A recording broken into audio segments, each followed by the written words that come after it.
The Truth Circle by Cameron. Read by Rich. Saturday. Huh?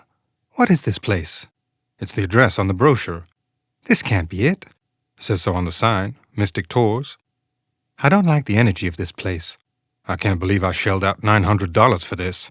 You paid in advance? Sucker. 6 strangers stood in the parking lot of a rundown strip mall in the foothills of rural Pennsylvania.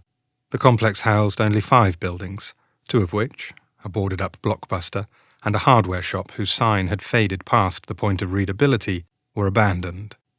The nearly empty parking lot was similarly neglected, with weeds poking out of numerous seams in the uneven asphalt.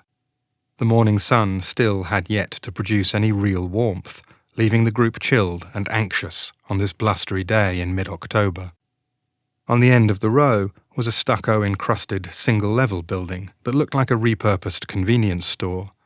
The stenciled logo over the display window identified it as Mystic Tours, with the words separated by the image of a bald eagle in flight. Parked beside it was a late-model Chevy Astro being loaded by an older man whose silver hair spilled out across his shoulders as he worked. A feathered dream catcher decorated the vehicle's rear window, its turquoise frame glinting in the sunlight. Behind the group, the shuttle bus that had ferried them from the airport closed its doors and sped off down the tree-lined highway. More than one of them looked back at the bus longingly, wondering if they hadn't made a terrible mistake. The offer had sounded irresistible, a fun-filled week of rugged adventure and spiritual growth in pristine mountain country, all under the tutelage of a Native American guide. The brochure showed smiling participants living off the land during the day and performing ancient purification rituals in a sweat lodge at night. That promise rang decidedly hollow in this dreary shopping centre, marooned in the backwoods of nowhere. One of the strangers, an attractive woman in her mid-30s, whose dark complexion and curly black hair revealed her Hispanic heritage, cupped her hands together and blew on them for warmth.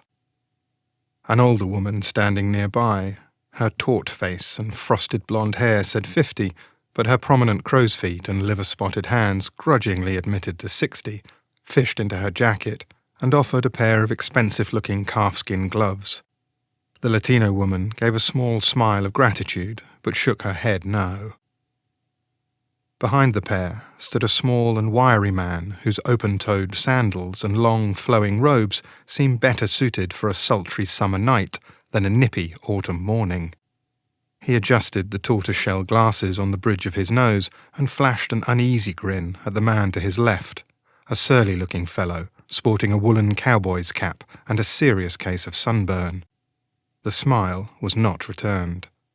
Standing off on his own was a heavy-set black man whose scraggly goatee did little to disguise the fact that he was barely out of his teens. He stretched his back, causing his t-shirt to ride up, exposing his pot belly to the others. Embarrassed, he hastily sucked in his gut, and the shirt descended on its own. At the sound of the shuttle bus's departure, the old man loading the van looked up and spotted the 6. He smiled and waved them over. The last member of the group, who stood a head taller than the others, took a drag on his cigarette before dropping it to the asphalt and stamping it out with the heel of his hiking boot. He exhaled before giving a resigned shrug and saying what everyone else was thinking. Well, too late to back out now.